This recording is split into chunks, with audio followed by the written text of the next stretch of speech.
Hi, guys, and welcome back to the Coffee Minute. So, today's another hot day in December, and I don't have a coffee cup. I do, however, have some water. I urge you to hydrate as well. So, today I want to talk to you if you've got a company. So, say you've registered your company with the CIPC, you've had a successful year of trading, and now you need to submit your company's annual income tax return. What do you do?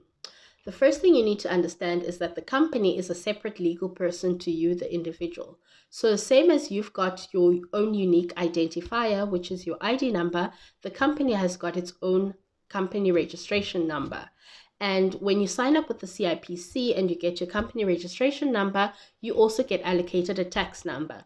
So, the company is automatically registered for tax. And what you would then need to do is you would need to go into SARS e-filing and create a profile for your company and link it to your own individual tax profile because you are the representative of the company. And then from there, you would be in a position to be able to submit your company's tax returns. And what the second thing you also need to understand is that the company has got its own tax year. So your tax year as an individual, remember, is March to February in each year. The company's tax year is linked to the company's tax, or rather the company's financial year end. So if when you signed up with the CIPC, you elected to have a June year end, so your tax returns, your annual tax returns that is, would be due in June in each year. But SARS gives you a period of 12 months in which you can file your tax returns. So if we look at, for example, the 2020 tax period for the company with the June year end would have finished trading on the 30th of June 2020.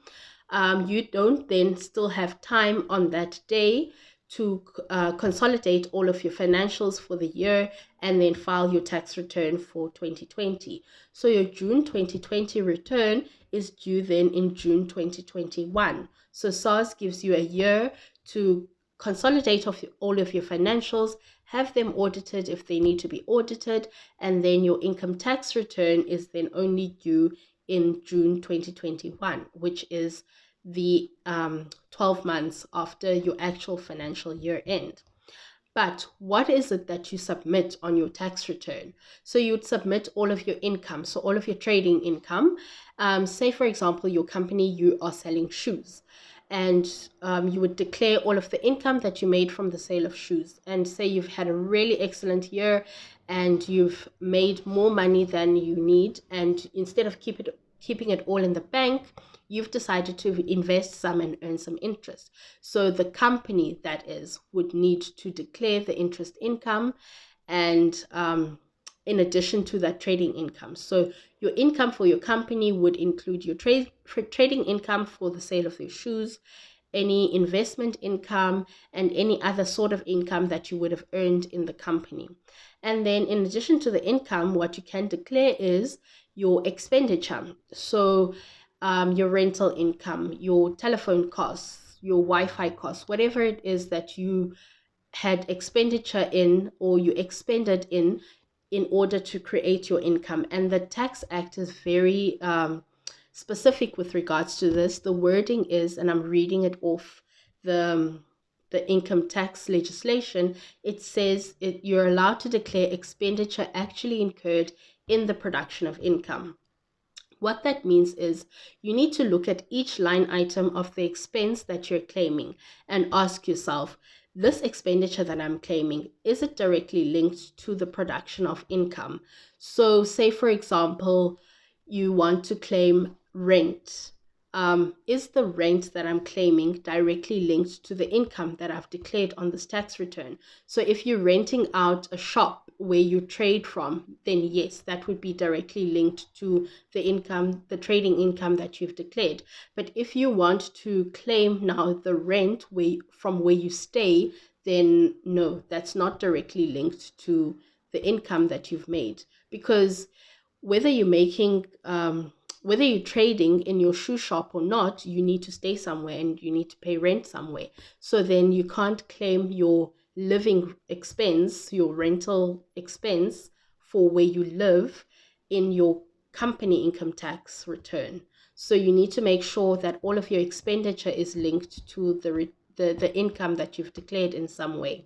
And another example would be if you incurred admin fees in the portfolio of investments that you've selected for the company. So you need to look at that admin expense and make a direct link to the interest income that you've earned.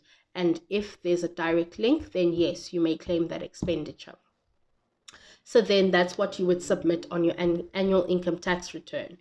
And then you would remember in my last video, I made an example of provisional and non-provisional taxpayers and how a non-provisional taxpayer is an individual who's earning only salary income, and how the opposite of that is a provisional taxpayer who has got other income outside of salary income. A company, by virtue of the fact that it doesn't have an employer, is automatically a provisional taxpayer. So that means it needs to submit provisional tax returns in addition to its annual income tax return. So provisional tax return is due 6 months into the financial year end, and again at the financial year end. So once again, looking at a company with a June year end, 6 months into a company's financial year end, it needs to submit its first provisional tax return. And basically what you submit in a provisional tax return is an estimate of what you intend to make, or a calculation. It's actually like a whole calculation that you need to provide in terms of, this is what you made last year, this is what you've made this year, and you annualize that figure and you pay tax on 50% of that annualized figure. And that would be your first provisional tax return 6 months into the financial year. So, and in December, if we're looking at the company with a June year end, in December, the first provisional tax return would be due. And then at the end of the financial year, the second provisional tax will be due. This is so that when you submit your annual income tax return 12 months later, you are not then sitting with a huge tax bill that's in relation to a financial year that's already passed. You've actually already made some prepayments towards your annual income tax submission. And much the same as an individual, you might be in a situation where you need to pay extra, or you might be in a refund position where you find that you've overpaid and you actually due a refund back. That is, the company is actually due a refund back. I hope that helped.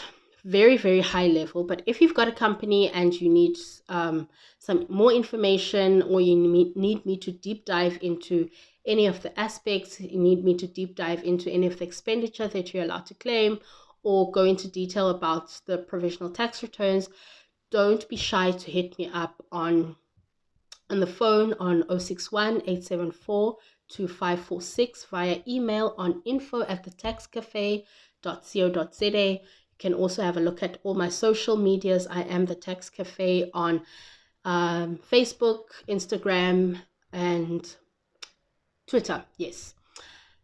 Happy holidays. Bye.